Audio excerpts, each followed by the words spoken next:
Okay, my name is Chiamaka. My Slack handle is Chiamaka as well. Chiamaka is my real name. But if you cannot pronounce Chiamaka, Chi is fine.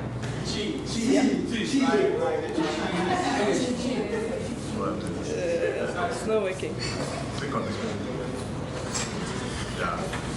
So, Chiamaka, that's how to spell it. Please don't spell my name. Just say Chi if you cannot pronounce it. Thank you. Alright, today we're going to be talking about Fetch, the Fetch API. Okay, first of all, disclaimer. My slide is not very nice. I'm not a designer. I don't know how to design shit. So please just... Thank you. So what is Ajax? Ajax is asynchronous JavaScript and XML. And Ajax allows for web apps to request data from a server without necessarily reloading the page. And Ajax is not one thing. Ajax is like a compilation of different things. So as you can see, Ajax consists of HTML and CSS, the DOM, JavaScript in browser. Because there's JavaScript outside the browser, which is something like Node. And that doesn't have access to the DOM API. So we cannot use, so it's not part of Ajax. And then there is XML. XML was the preferred data exchange format in the day when Ajax was created. But now it's JSON. So that's why I struck it out and put JSON. And then there's XML HTTP request, which is the most important part of the Ajax technology kind of thing. So I'm sure like a lot of people know what HTML and CSS is, but I just felt like going through everything step by step. So HTML is the structure of the web page. So you have tags, as you can see, and then CSS is the styling of the web page, so the presentation, how you want the web page to look like. And then you have the DOM and the JavaScript DOM API. So these two things are exactly the same. But this is using JavaScript to manipulate the DOM via the DOM API, and this is HTML and CSS, HTML that you write manually. So I'm going to go through what each line on this side does. So the first line creates the div element. So the document or create element with the tag in it is actually a DOM API. Like it's part of the, how will I put it now? It's from the DOM API, and then we're using JavaScript to access it. And then the DOM is a tree that represents the structure of the page. So the next slide, I'm going to show you how the DOM actually, like how the browser actually interprets this. So the first line, that's what that is. The second line creates the paragraph tag, and that's what that is. The third line puts this is a paragraph text into the paragraph tag. The fourth line creates the image tag. The fifth line puts the image.png, that's the source of the image, into what that is. And then this line, what this line does is it appends the p tag into the div. And then this other one too does that same thing for the image tag. And then the div is appended to the body. Like I said, the one on the right produces the same result as the one on the left. And like I said, this is what the browser transforms it to. So this is how the DOM, this is what the DOM actually looks like. This is exactly the same thing as this. Just that this is what the browser understands, and this is how the DOM actually does everything. So the DOM has HTML elements. You don't have to write all this. The DOM understands it by itself. And then this is how the browser interprets it. So I Googled this, and I saw this online, Brighton, for the Python guys. This is a Python 3 implementation of client-side programming, like a client-side scripting language. So like I said, okay, I didn't say this, but the DOM is language agnostic, meaning it's not compulsory with JavaScript, but because JavaScript is shipped, what? Probably, yes. Because JavaScript is shipped with all browsers, it's easier to use JavaScript to manipulate the DOM because JavaScript already has access to the DOM API. This Brighton it uses Python to access the DOM API. So if you really hate JavaScript, but you need to do stuff on the browser, you can use this. And then it would create like the document that you can manipulate the DOM and whatnot. So this is for like Python guys who hate JavaScript, I don't know. So what? So it's like, would do browsers have like Python interpreters inside? I don't know. So how would this script run on a client's browser? So this. Without Python. Without. So the DOM connects the web page to a scripting language. The DOM connects web page to scripting language. Python is a scripting language. Somebody just had to do like connect some, like take the DOM API. What? No. This is the Python 3 implementation for client-side programming. Yes. So I think what happens is somebody wrote a magical layer that transpiles Python to JavaScript, or there's a Python interpreter that's written in JavaScript that deals with this nonsense so you don't have to write crappy JavaScript. Maybe that's it. I don't know. I've never used this before, so I just found it online and said I just wanted to buttress the point that the DOM is language agnostic. It's not specifically JavaScript. Don't have that in your mind. Shit.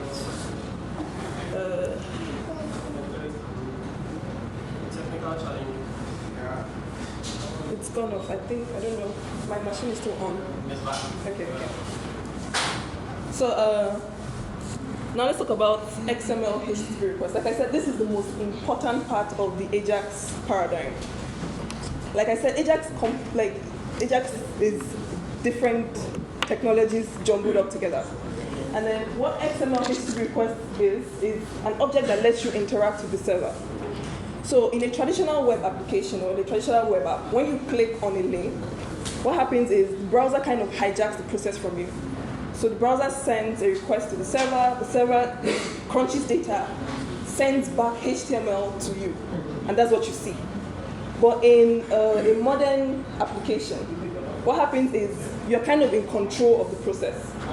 You're only using the browser as a transport medium.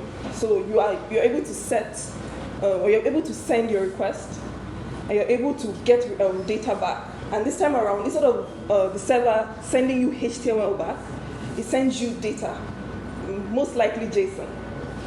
It used to be XML, but most likely JSON these days. And then when it sends that back to you, you are able to do whatever you want to do with data. So that's what differentiates traditional and modern. So the XHR, let me just say XHR. XHR plays a very, very major role in that. So okay, this is how you use XHR normally.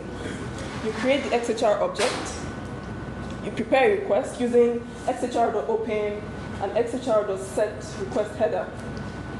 You send the request using xhr.send, and then when you get a response back, you get it in response text, and then you can transform it to JSON using JSON.parse or whatever you're supposed to use.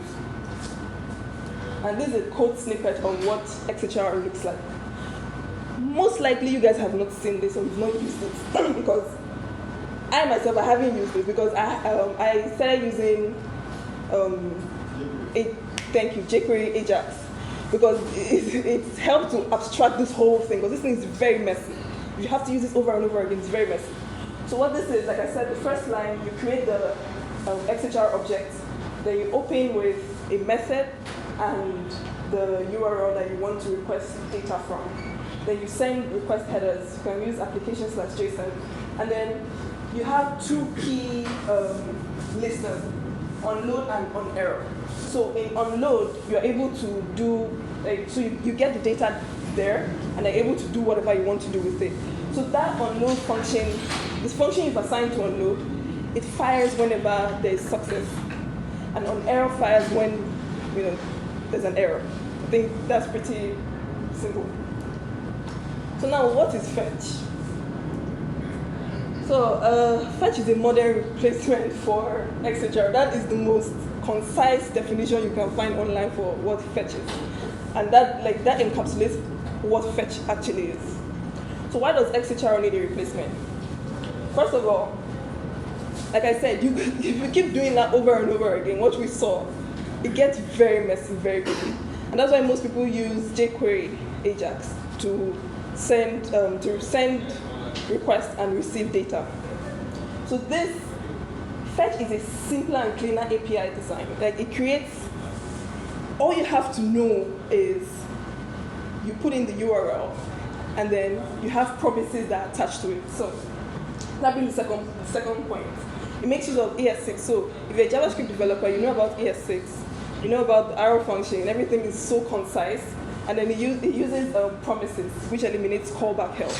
If you've been in callback hell, trust me, you don't want to be there. And if you've been there, you never want to go back there.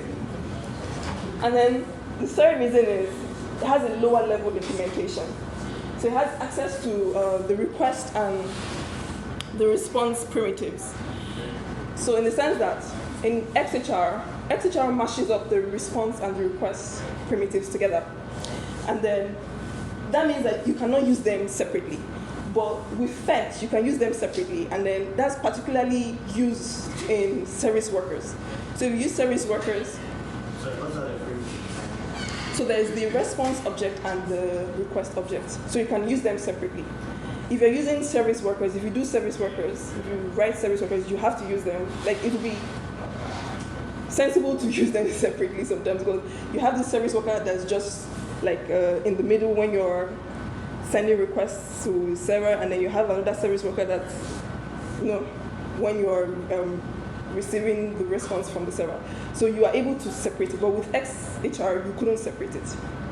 And then the second one is no cause request.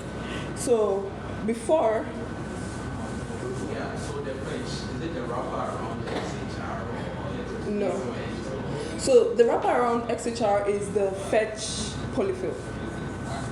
So when your browser doesn't have fetch in it, we'll get to that slide. There's the polyfill. That's the wraparound. So that one uses, if you go to the code, you see that it uses XHR and promises. But that's the polyfill. Sorry to cut in. Quick thing.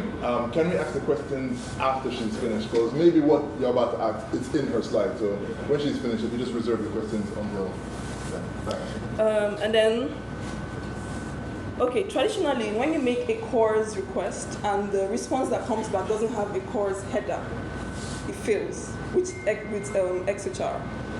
But with fetch, you can say, you can have the no CORS mode. And when you send a request and you receive a request, you receive a response, and that response doesn't have the response doesn't have CORS header, it can be, what will come back to you, the response that will come back to you will be opaque. It confuses me as well, so sorry. And then XHR lacks streaming. So I said it has access to low-level body streams. So whatever comes in, the response that comes in is a stream. And this is where RX shines. RxJS, RX, like reactive stuff, this is where it shines because of the stream. But this time around, when you're using fetch, you can get access to the low-level body streams. Okay, and bonus reason, XHR has been deprecated in service workers. So if you have to code service workers, you cannot use XHR anymore. You have to use fetch. If you use XHR, it's going to fail. Okay, so this is a code snippet for fetch. As I said, all you have to put in is the URL. The default method is get. This is the object, is an option. So they have the two parameters that you need for fetch are the URL and the options. The options is an object, and then you have methods, headers, mode, cards. There are lots. I didn't want to write everything. There are lots. If you can go to MDN, you see a lot of it. And then here, the default method is get. So if I didn't put the object stuff, it would be a get request that will go out. And then because of the promises, look at how concise this looks compared to the other way. So with promises, you have the den, you attach the den to the fetch, you have the response, and then there are body mixins. So I mentioned that this is a stream. The response is a stream. So you can convert the body of the message, whatever is the response, you can convert it to different, how will I put it now? I don't know the word I'm supposed to use, but then you can use it you can convert it to JSON, you can convert it to text, you can convert it to array buffer, form data, and blob. So there are 5 different mixins that you can use. And because your data is JSON, that's why I attached JSON. It's most likely to be JSON. If you're sending data from a form and you're using service workers, then you have to convert to form data to get your data back. And then you have the second den. So this is a string. This converts to JSON, but you still haven't done anything with it. So this is where you put in whatever you want to do with the data that you've received. So I'm just console logging. We'll do a demo and then we'll see what we can actually do with it.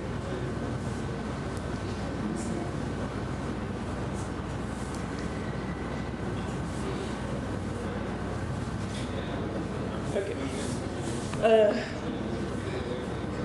Andrew, help.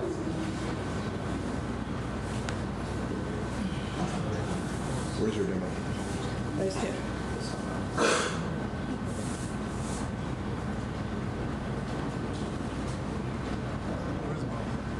It's on this screen. Wait, bring it back. This way. It's here. Is it in?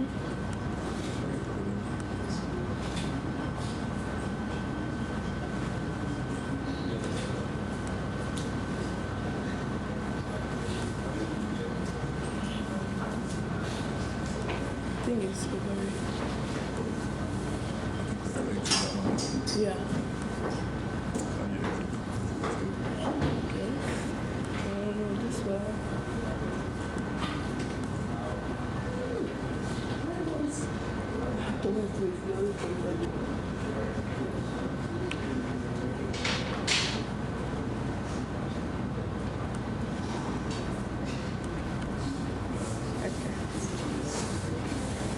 You have to look at that screen if you're the same thing. Okay, so this is a blank HTML page that I created. I have the root with an ID of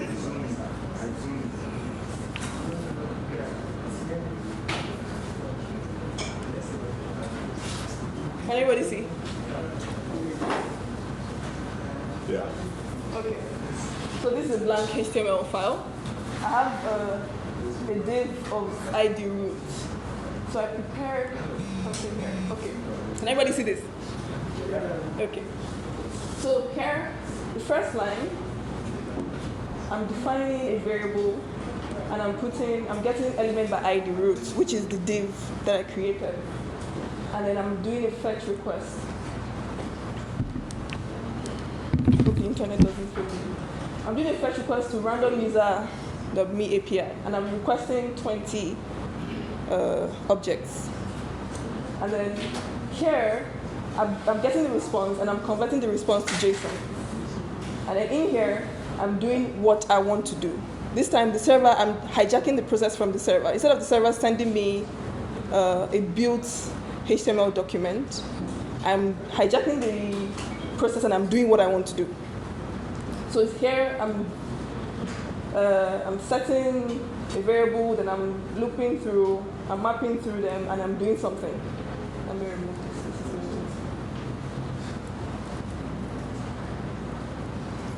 Okay, so what I'm doing here is I'm creating an image element, and then I'm appending the source that I'm getting from the data, and I'm putting it into image.source, and then I'm appending the image into the root.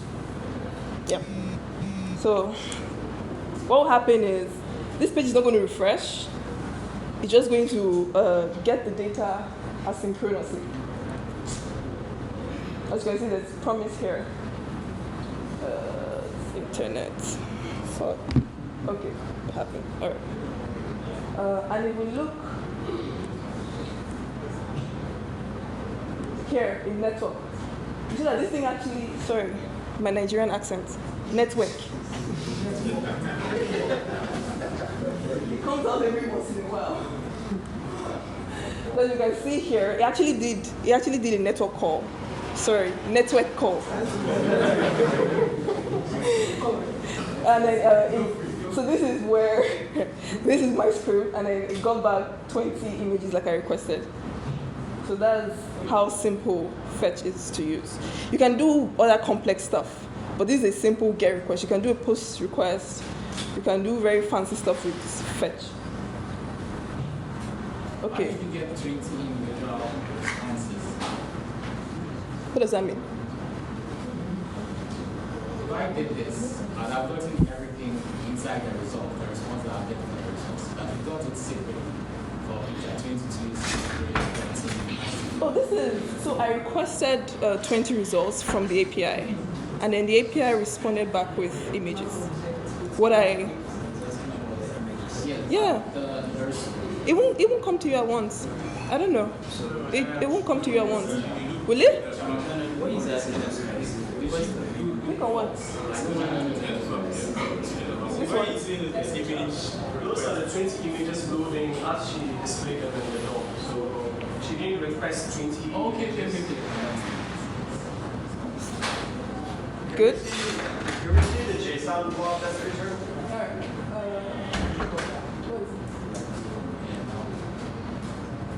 So this is JSON as return. And so for every one of those, it populates an image? So what I did was, for everyone, I mapped through the request because it's an array, and I mapped through the array, and then for. Okay.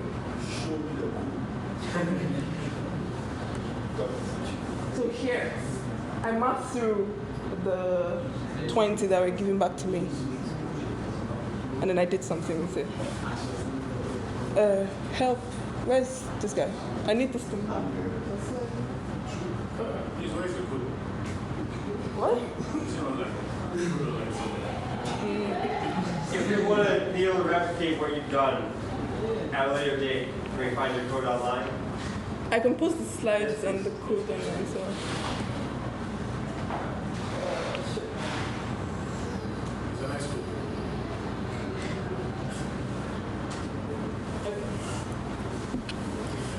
So, can I use fetch? Or can you use fetch? So, fetch is very. So, I think fetch has been out for 2 years, since 2015. So, it has gotten a lot of mainstream attention and adoption. So, you can use it in Firefox, Chrome, Edge. IE, you cannot use it, but you can use the fetch polyfill. If you're still supporting IE, if you're still supporting IE, I don't know if you will. But then, and then Opera Mini, that has been a thorn in a lot of developers' flesh.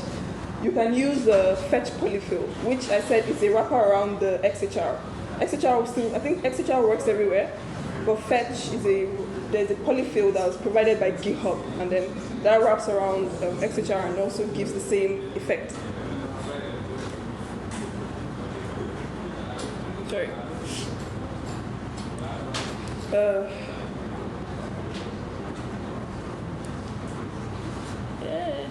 Jesus. This can fuck up. Help, I don't know.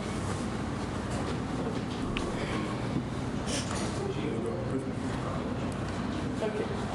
So these are 2 things that I found out about fetch that I feel like going into you should know. Firstly, you cannot abort or cancel a request unlike XHR. In XHR, there's the timeout. So when something is taking too long, you can stop the request. But because fetch was built on promises are uncancelable. You cannot cancel promises. People have had discussions. I saw a thread, an issue thread, since 2015. They still haven't figured out how to make promises cancelable. So if you're going into it, just know that one. And then the second one is fetch with no CORS mode on non-service workers are disabled automatically. So if you do a request in a script that is not service workers, it will cancel.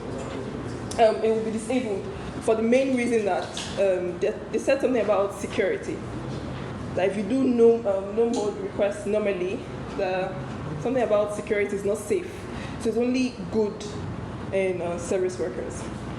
So this talk was very short, very brief. I'm sorry? So I'm not exactly sure why, but I suspect the reason you can't do more parts of outside service workers is because you'll be able to do like a cross-site request something. So you'll be able to fetch something from another website and display it on your feed. Yeah. But technically, if you're in a service worker, you're in the background, so you can't do anything to say influence the user. Again, I don't know for sure, but that's my suspicion. I think that is it. All right. This was a very quick talk. Sorry, but then that's all I have. So, thank you.